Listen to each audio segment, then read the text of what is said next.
다시 시즌2 러브레터 비전을 위해 기도해 주십시오. 하나님에게 러브레터를 받는 자녀가 되고 세상의 러브레터를 전하는 교회가 되기를 위해 기도해 주십시오.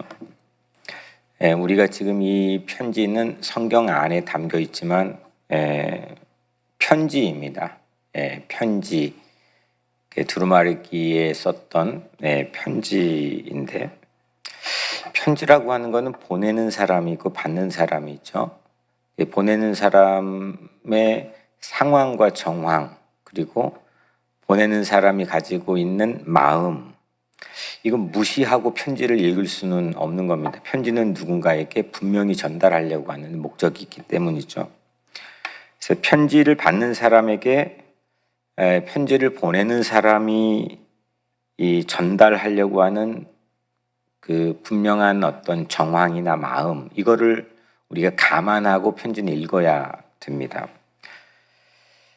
그래서 분명한 수신자, 받는 사람이 있다고 하는 그런 독특함이 편지가 가지고 있죠. 이 편지는 지금 바울이 로마 감옥에 썼다 그랬고요. 그리고 빌립보 교인들에게 보내는 편지입니다. 거리는 한 800마일 정도 떨어져 있는 그런 거리죠. 그러면은 이 오늘 읽은 우리 본문은 바울의 정황과 마음을 어떤 식으로 우리가 되살려내서 읽어야 되는가, 그 부분에 포커스를 맞춰서 우리가 오늘 잠깐 살펴보려고 합니다. 우선 오늘 읽은 3장 17절부터 4장 1절까지는 몇 가지 바울이 쓴 단어들이 있는데, 이거 하나로 이렇게 생선을 한 줄에 꿰듯이 뭔가의 분명한 암시를 무시할 수 없는 그런 정황이 보입니다. 뭐냐면 먼저 처음에 본받으라, 나를 본받으라 할 때 본받으라, 영어 성경에는 example. 두 번째는 시민권, citizenship이죠. 그 다음에 복종, 이 복종은 영어로는 컨트롤로 돼 있어요. 컨트롤, 뭔가를 컨트롤하는 거. 그 다음에 역사, 히스토리로 돼 있지 않고 파워, 힘이죠. 그 다음에 면류관, 크라운, 그 다음에 주, 로드, 이렇게 6개의 단어들이 그냥 이렇게 읽을 수 없는, 분명히 그 바울이 그때 가지고 있던 정황들을 감안해서 읽어야 되는 단어들입니다. 뭘 암시하고 있냐면 식민지, 로마 식민지, 또 로마 황제를 암시하는 단어들입니다. 본받으라, 시민권, 복종, 컨트롤, 파워, 크라운, 면류관, 그 다음에 주, 로드. 받는 사람 빌립보에 있는 교인들도 그 빌립보라는 지역 자체를 잠깐 이따가 설명하겠지만은, 이 교인들도 마찬가지로 로마의 식민지와 로마 황제를 연상할 수밖에 없는 단어들입니다. 바울은 분명히 이걸 지금 염두해 두고 이 편지 한 토막을 쓴 거고 우리는 읽은 건데, 우리 입장에서는 그걸 막 연상하면서 읽을 수 있는 상황은 지금 아니죠. 그래서 로마와 빌립보의, 로마라는 지금 바울의 현재 위치, 그 다음에 이 편지를 받는 빌립보의 그 위치, 이 두 가지 다 본받으라 할 때 본, 이그젬플이죠. 뭐가 이그젬플이냐? 그건 로마 황제입니다. 당시에는. 그리고 로마 시민권은, 시민권이라고 하는 말은 로마를 바라보는 당시 식민지에 살고 있는 모든 사람들의 로망입니다. 그리고 복종, 컨트롤이라고 하는 것은 로마 황제의 컨트롤 아래에서 사람들이 살아가는 삶의 방식이었죠.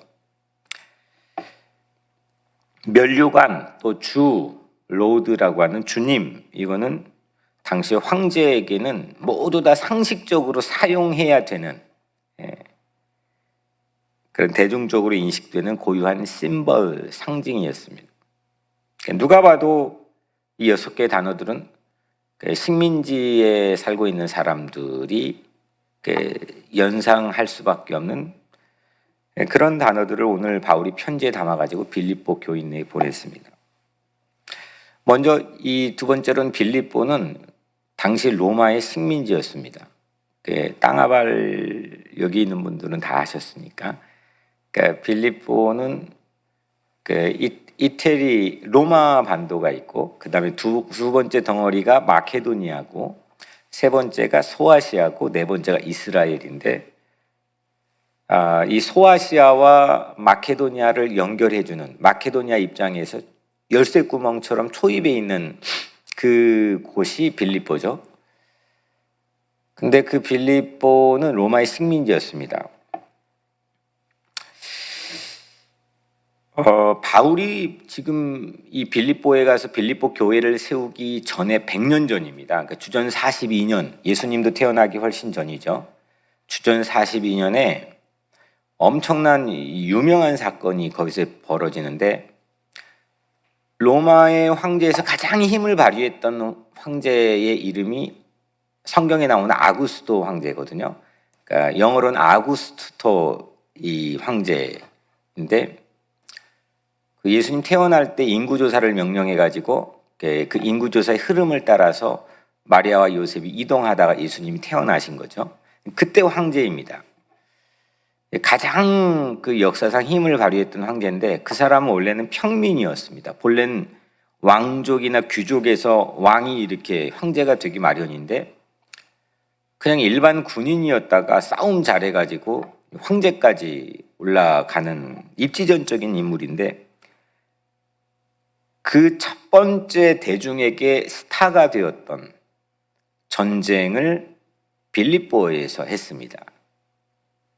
엄청난 군인들을 데리고, 로마가 내전이 일어났는데 엄청난 군인들을 데리고 빌립보에 가서 전쟁을 해가지고 대승을 거두고 일약 전 세계 대중들에게 스타가 되었던, 그 아구스토 황제가 스타가 되었던 자리가 빌립보입니다.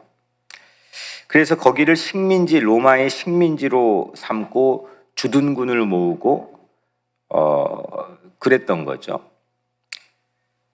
그래서 바울 당시에 이 빌립보라고 하는, 이게 100년이 흘렀지만 빌립보라는 그 도시에는 어떤 사람들이 모여 사냐면, 먼저 로마 식민지 개척자들의 후손들, 아구스토 황제의 직계 가족들 이런 사람들이 살고, 또 로마의 주둔으로 혜택 입은 소수의 현지인들, 거기에 붙어서 이 베네핏을 얻었던 현지인들, 또 혜택을 입지 못한 현지인들, 그 외지인들 그렇게 들어가지고 사는 거를 원망하는 또 현지인들, 저항했던 현지인들, 이런 크게 두 그룹이 함께 섞여 살았습니다. 그 섞여 사는 이 빌립보의 이 가장 중요한 흐름이, 이 양쪽에게 영향을 미치는 흐름이 황제 숭배입니다. 로마 황제 숭배.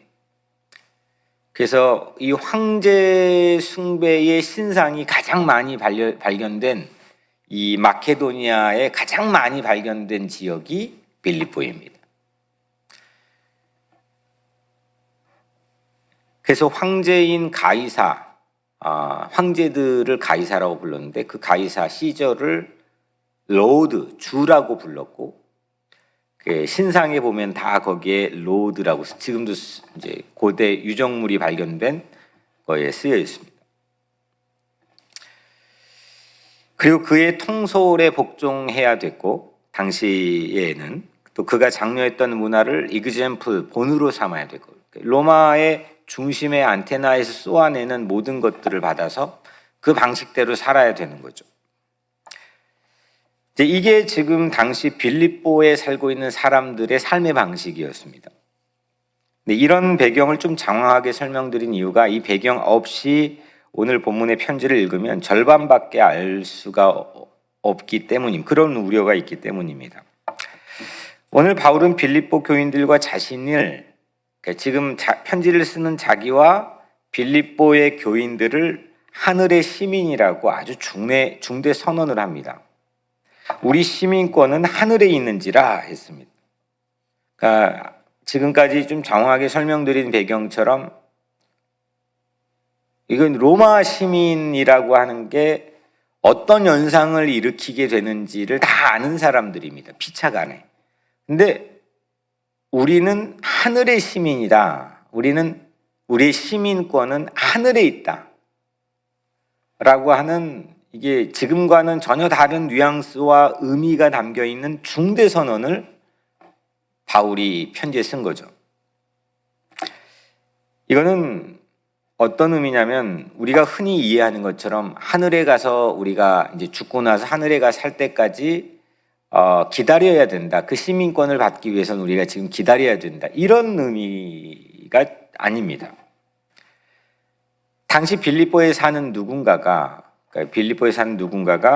우리는 로마 시민이다 라고 이렇게 말했다고 한다면, 그것은 로마에 나중에 살 것을 기대한다는 의미가 아닙니다. 그건 정반대 의미입니다. 지금 우리는 로마 시민이다. 빌립보에 살고 있지만 우리는 로마 시민이다. 이렇게 얘기하는 겁니다. 당시 황제가 가장 싫어했던 거는 뭐냐면, 가장 원하지 않았던 거는 수많은 이 전 세계의 도시의 식민지 이주민들이 로마로 몰려드는 걸 가장 싫어했습니다. 그건 위협이 되는 겁니다. 그리고 이미 수도는 초만원이고 이미 사람들은 가득 차 있습니다. 그 수도인 로마의 사람들이, 식민지 이주민들이 몰려드는 거에 대해서 상당한 경계를 가지고 있습니다. 그래서 가능한 한 전 세계에 길을 만들고 이동 통로를 만들고, 그리고 도시 개발을 했던 게 로마의 제국의 통치 방식이었습니다. 그래서 황제의 바람은 빌립보 같은 그런 도시에 살고 있는 로마 시민들이 로마의 문화와 규칙을 도입하고 또 그 로마의 영향력을 확장해 살아가는 것, 그냥 잘 거기에서 내가 준 방식대로 살아가는 것, 이게 황제가 가지고 있는 바람입니다. 그래서 사람들이, 빌립보에 사는 주민들이 우리는 로마 시민이다 할 때는 나중에 로마에 간다는 걸 의미하는 게 아니라 지금 이 자리에서 우리는 로마 시민이다. 그런 흐름을 가지고, 그런 문화를 가지고 살아야 된다. 이런 의미로 얘기한 거죠. 그런 맥락에서 우리는 하늘 시민이다. 우리의 시민권은 하늘에 있다. 이거는 우리가 장차 죽어서 하늘에 가는 의미도 있겠지만 그 의미로만 지금 쓴 거는 분명히 바울은 아니라는 겁니다. 지금 살고 있는 이 땅에서 우리의 진정한 로드, 주인이시는 예수 그리스도를 우리의 생명의 문화로, 우리의 생명으로, 우리의 구원자로 이 빌립보에서 그렇게 하늘 시민을 선언하고 살아야 된다라고 하는 그런 의미죠. 20절에 보면, 그러나 우리의 시민권은 하늘에 있는지라 거기로부터 구원하는 자 곧 주 예수 그리스도를 기다리노니. 이 말은 뭐냐면, 내가 죽은 다음에 거기 가서 하늘 시민 되겠다 이게 아니라, 난 여기서 지금 기다린다. 나의 구원자이신 그리스도 예수를 기다리고 있다. 그분이 나에게 오기를, 우리에게 오기를 기다린다는 겁니다. 우리의 황제, 우리의 로드이신 주님이 우리에게 오기를 기다린다. 이게 하늘 시민이라는 겁니다. 21절에 그는 만물을 자기에게 복종하게 하실 수 있는 자의 역사로 우리의 낮은 몸을 자기 영광의 몸의 형체와 같이 변하게 하시리라. 예수님께서 오셔서 우리를 변화시켜 주실 것이다. 주님이, 내가 지금 나약하고 나에게 힘이 없고 내가 공공한 처지에 놓여 있을지라도 나의 주님이 나에게 오시면 모든 게 바뀌어질 것이다. 변화될 것이다. 나에게 새로운 삶이 열릴 거고 새로운 통치가 열릴 것이다.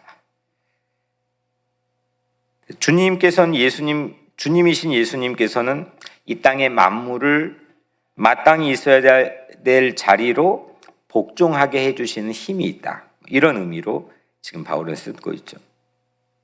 그래서 이런 의미에서 당시의 빌립보 교회는 하늘의 통치가 이 땅에 임하게 하는 하늘 식민지의 구심점이고 센터라는 겁니다. 하늘의 통치를 받는, 이 땅에 아무리 강한 로마 제국이 있어도, 로마 황제가 있어도 이 땅의 통치 방식을 영향받는 것이 아니고 하늘의 룰과 하늘의 말씀과 하늘의 뜻을 통치받는 하늘 식민지라고 하는 그런 뜻입니다. 이 사실을 알게 되면 크리스천들은 새로운 라이프 스타일을 살게 되죠. 빌립보서 4장 1절에 이와 같이 주 안에 서라. 영어 성경에는 stand firm in the Lord in this way. stand, 서라. firm, 굳건하게 흔들리지 말고 똑바로 두 발 붙이고 stand firm 해라. 어디에서? in the Lord, 주 안에서. 로마 안에서가 아니라 우리의 주님 안에서, 예수 안에서 흔들리지 말고 똑바로 서 있어라. in this way. 우리가 하늘 시민인 것처럼. 이게 오늘 말씀의 결론인 거죠. 그래서 주님 안에서 굳건하게 흔들리지 않고 서는 것, 그는 내가 땅에 속해 있지 않고 하늘 시민이고, 이건 장차 내가 죽어서 그냥 가는 절반짜리의 어떤 신앙생활을 하자는 게 아니라, 그것도 물론 포함되지만 내가 지금 이 땅에 살면서 나의 주인이신 주님께서는 나에게 찾아오신다는 거예요. 이게 백악관의 룰이 찾아오는 게 아니고 월가의 룰이 찾아오는 게 아니고 주님, 나의 주인이신 예수의 룰이, 예수의 뜻이 나를 찾아오셔서 모든 걸 평정해 주시고 나를 도와주시고 나를 지켜주시고 나를 보호해 주신다는 거예요. 그러니까 이거를 절반짜리로만 우리가 생각해버리면 바울이 쓰고 있는 뉘앙스를 완벽하게 우리가 이해하고 있지 않는 거죠. 바울은 지금 빌립보에 있는 지금 너희들, 그리고 내가 지금 감옥에 갇혀 있지만 로마 한복판에 있는 나 자신이 어떤 상황에 어떤 생각과 신앙과 신념을 가지고 살아야 되는지를 말하고 있는 거예요. 세상이 아무리 강력해 보여도 우리는 세상 식민지가 아니라 하늘 식민지를 살아가야 된다는 거죠. 세상의 힘을 우습게 보지는 않습니다. 바울도 그 세상의 힘을 만만하게 보지는 않습니다. 우리도 살아가는 세상이 로마 제국만큼이나 강력합니다. 신앙생활하고 교회 와서 기도하고 하지만은 밖에 나가면은 집세 걱정해야 되고 또 하루하루 살아가야 되는 걱정해야 되고 몸 안에 있는 연약함 걱정하게 되고 불안하고 또 위축될 때가 수도 없이 많이 있습니다. 이 세상에서 우리에게 챌린지해 오는 도전들 결코 만만하지 않습니다. 아주 강력합니다. 때로는 나를 압도해버리고 장악해버립니다.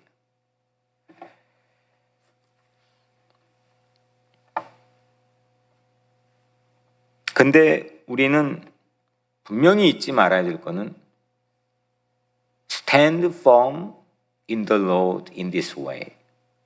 주 안에 서라. 주 안에 굳건하게 흔들리지 말고 스탠드 해라. 서라. 우리는 하늘 시민이기 때문이다. 이 말씀을 우리 모두가 잊지 않고 살아가기를 주의 이름으로 간절히 축원합니다. 마지막으로 이런 맥락에서 오늘 17절 바울의 외침을, 바울의 경고를 우리가 읽어보면 17절에 형제들아 너희는 함께 나를 본받으라. 저는 참 이게 제가 처음 와서 우리 양희철 목사님께서 저에게 해주신 말씀이기도 했거든요. 목회하면서 이 말씀을 많이 이런 방식으로 했다는 거에 대해서. 이게 인간적으로 완벽해서 바울이 나를 따르라라고 했을까? 그 독일 감옥에 있던 보네퍼도 그 유명한 책을 썼는데 이 본문을 가지고 썼죠. 나를 본받으라, 나를 따르라. 근데 바울도 자기 연약함을 얘기했거든요. 우리가 잘 아는 로마서 7장 24절에 오라 나는 공고한 사람이로다. 이 사망의 몸에서 누가 나를 건져내랴. 그러니까 바울이 내가 아주 완벽하고 내가 어느 정도 도통하고 내가 완전한 이그젠플이니까 나를 본받으라 이렇게 꼭 말하는 게 아니고, 그도 연약함이 있고 그도 이 두 가지 법이 내 안에서 싸우는데 오호라 나는 공고한 사람이로다 이렇게 고백했단 말이에요. 이 바울이 본받으라 이 말씀이 과연 뭐냐 이거죠. 이거는 전후 맥락, 아까 말했던 편지를 쓰고 있는 그 상황의 정황, 바울의 마음, 이거를 분명히 이해해야 되는데, 바울은 그 전에 쭉 지금 무슨 말씀을 했냐면, 나는 하늘 시민이 되기 위해서 모든 것을 다 배설물처럼 버릴 수 있었다 이렇게 말한다고. 모든 것을 하찮게 여겨버릴 수 있는 그 본을, 그 새로운 본을 따르라는 거죠. 그게 이그젠플이라는 거예요. 그 직전에 이 3장의 4절 11절에서 바울은 예수님을 얻으려고, 예수 얻으려고 유대인으로서 가지고 있는 모든 프리빌리지, 특권들을 다 버렸다, 나 아무것도 아니게 생각한다. 8가지의 특권들을 쭉 얘기하면서 말하잖아요. 그거를 우리가 좋은 이그젠플로 생각하고 그 길을 우리 같이 따라가자 이런 의미죠. 우리가 따라가야 될 본이 뭘까? 이그젠플이 뭘까? 이 시대에 가지고 있는 파워인가? 우리를 위협하고 우리에게 막강한 힘을 행사하고 우리에게 매일같이 도전해오는 이 세상의 힘이 우리가 따라야 될 이그젠플인가? 아니면 그리스도 예수인가? 이 마땅한 질문이 우리의 지금 다음 세대인 우리의 자녀들에게는, 사실 제가 만약에 이 질문한다면 바보 아냐? 이거 엉뚱한 거 아냐? 아마 이렇게 반문할 게 매우 뻔하지 않을까 싶습니다. 정말 십자가 예수를 이그젠플로 생각하고 그 본보기를 가지고 그게 진짜야라고 사지선다형에서 그거 쉽게 뽑아낼 수 있는 그런 우리 자녀들이 과연 얼마나 될까? 아니면 이 시대에 당시 로마의 제국의 힘처럼 막강한 힘과 능력을 가지고 있는 그거를 얼마나 잘 아는 게 이그젠플이라고 생각하면서 살아갈까? 고난을 알지 못하는, 어려움을 알지 못한 그 어려움 속에서 그 예수의 십자가가 주는 위로와 그 절대적 희망의 구원의 힘을 알지 못하는 우리 자녀들 세대에서 과연 진짜로 그들이 일평생 예수의 십자가를 붙들고 그것이 우리의 본이고 이그젠플이고 자기의 자녀들에게도 이 길을 따라야 된다고 과연 말할 수 있을까? 우리는 1세대로서 과연 그거를 가르치고 제공했는가? 우리는 무엇을 해야 되는가? 오늘 이 이야기를 하기 위해서 장황하게 얘기를 한 겁니다. 내 주인, 나의 로드는 누구인가? 우리는 어려운 시대에 살기도 했고 가난한 시대에 살기도 해서 자녀들이 세상에 나가 좋은 직장을 얻으면은 그걸로 위로가 되고 그게 주님의 도우심이라고만 생각하고, 물론 그것도 그렇겠지만 그들이 가장 연약한 가난해도 때론 비굴해 보여도 꼬꾸라져도 십자가 예수가 가장 강력한 능력이고 하나님의 지혜임을 우리가 가르쳤는가? 물려줬는가? 보여줬는가? 바울은 지금 그거를 나를 본받으라, 이게 바로 이그젠플이다. 난 감옥에 있다. 나는 모든 특권, 프리빌리지를 예수를 얻기 위해 다 버리고 난 감옥에 있다. 이거 본받으라는 겁니다. 저 로마 황제 앞에서 출세해가지고 어느 정도 명석한 그의 두뇌를 세상에 뽐내면서 나 본받으라. 완벽한 윤리적이고 도덕적인 사람이 돼서 야, 이 정도 살아라, 나 본받아라. 절대 그게 아니고 로마 감옥의 한복판에서 나의 힘은 오직 예수 그리스도의 십자가고 나의 능력은 오직 예수 그리스도라고 하는 그거를 지금 얘기하는 거죠. 과연 우리에게 그게 있는가? 우리의 자녀들에게는 그거를 보여줬는가? 그게 오늘 우리에게는 매우 중요한 도전이 될 수 있다고 생각합니다. 18절 내가 여러 번 너에게 말하였거니와 이제도 눈물을 흘리며 말하노니 여러 사람들이 그리스도의 십자가의 원수로 행하느니라. 여러 번 말했대요. 그리고 지금 눈물을 흘리면서 바울이 이 편지를 쓰고 있대. 이 대목을 여러 사람들이 그리스도의 십자가의 원수로 행한다는 겁니다. 여기에서 그리스도 십자가의 원수, 영어 성경엔 enemies of the cross of Christ, 그러니까 그리스도의 십자가의 적들이 있었다는 겁니다. 교회 안팎으로, 빌립보에. 로마 군대와 경제적 힘을 바라보고 십자가에 저 예수가 거기에 죽었대, 이게 뭐 의미가 있겠어? 라고 하는 그 무력함을 우습게 여기며 멸시한 사람들이 당시 교회 주변에, 빌립보 교회 주변에 적지 않게 있었다. 눈물로 지금 하소연하며 쓰고 있다는 겁니다. 여기에 바울의 위대한 십자가의 신학이 담겨 있습니다. 예수님이 이 땅에 없고 승천하신 뒤에 예수의 어떤 제자들도 그렇게 못했죠. 바울만큼 십자가를 그걸 살려내서 성경에 담아 세상에 그 십자가의 능력을 전한 사람은 바울이 선구자이고 바울만큼 그렇게 한 사람도 없는 겁니다. 바울은 십자가의 능력을 말씀했죠. 고린도전서 1장 18절에도 십자가의 도가 멸망하는 자들에게는 미련한 것이요 구원을 받는 우리에게는 하나님의 능력이라. 십자가만이 하나님의 능력임을 우리도 믿으며 살기를 주의 이름으로 축원합니다. 십자가를 경홀히 여기는 사람들의 결말을 바울은 말하는데 19절에 그들의 마침은 멸망이요 그들의 신은 배요 그 영광은 그들의 부끄러움에 있고 땅 일을 생각하는 자라. 이 땅에서 아무리 출세하고 아무리 좋은 직장 다니고 아무리 좋은 대학 나오고 아무리 사람들에게 인기를 얻고 아무리 좋은 수많은 재산을 가지고 있어도 십자가를 알지 못하고 십자가의 능력을 미련한 것으로 여기고 그들의 마지막 마침표는 멸망이라는 겁니다. 이게 지금 바울이 중대한 선언을 하는 거죠.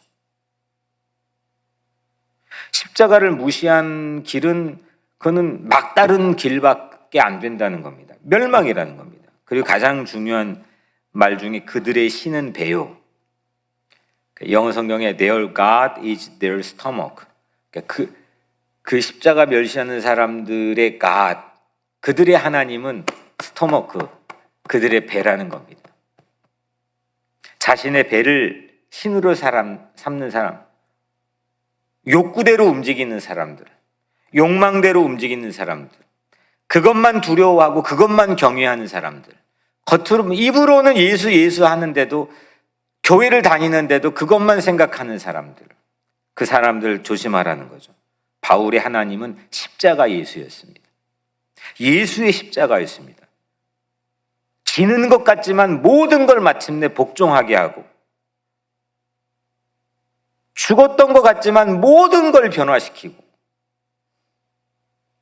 참 주님이신 그리스도 예수의 십자가만이 바울이 말하는 새로운 나라, 하늘 시민의 중요한 사인포스트의 표지라고 하는 거죠. 그 안에서 주 안에 굳게 서라. 주 안에 서라. 그러면 된다. 흔들리지 마라.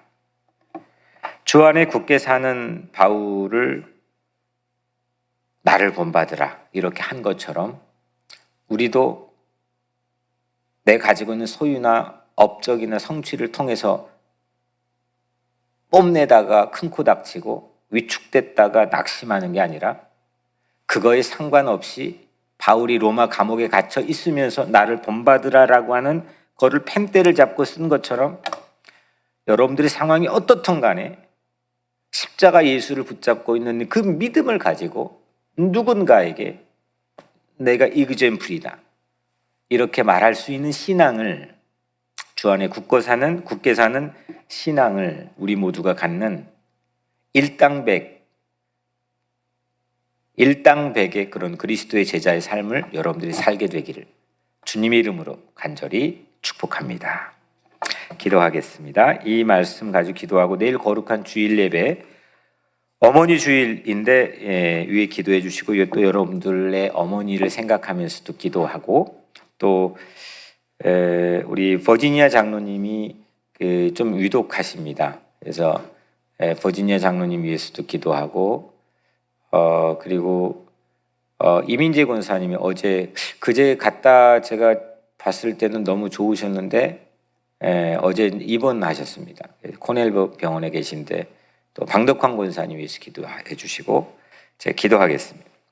은혜로우신 아버지 하나님, 우리의 진짜 주님은 오직 예수 그리스도이시고 우리에게 진짜 파워와 능력은 오직 주님의 십자가임을 확실히 마음에 새기며 그 이그젠플이 우리가 되게 도와주셔서 우리 자녀들과 우리 이웃들에게 당당하고 자신 있게 그 행복을 보여주고 그 기쁨을 나타낼 수 있는 그런 주님의 자녀가 될 수 있도록 축복하여 주옵소서. 우리 성도들 한 사람 한 사람 저들의 삶의 자리를 주님께 축복해 주시고 안전하게 지켜주시며 거룩한 주일 예배를 통해서 우리 모든 성도들의 삶이 주님의 치유와 회복을 맛볼 수 있도록 주께서 은혜 내려 주옵소서. 예수 그리스도 이름으로 간절히 기도드리옵나이다. 아멘.